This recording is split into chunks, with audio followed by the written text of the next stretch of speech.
Jasi të zbuloni mjaltin origjinal nga i falco, ky trup do ju befasoj.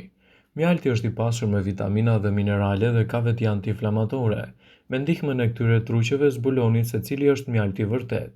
Merrni pak mjalt dhe fërkoni atë në mes të gishtërinjve tregues me gishtin e madh derisa të shpërbëhet.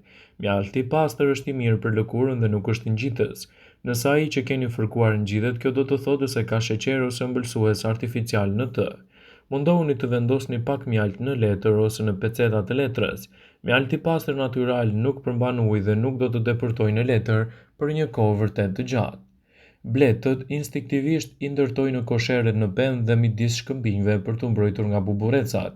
Vendosni pak mjalt te buburecat. Ato nuk do ta prekin mjaltin natyror. Me të verdhën e vezës përzjeni pak mjalt. Nëse mjalti është i pastër, kur ta tunnni të verdhën e vezës, ai do të duket si të jetë i gatuar. Një lugë të vogël me mjalt të vendoseni në një gotë të mbushur me ujë. Mjalti artificial do të fillojë të shkrihet, mjalti i pastër do të forcohet dhe do të bjerë në fund.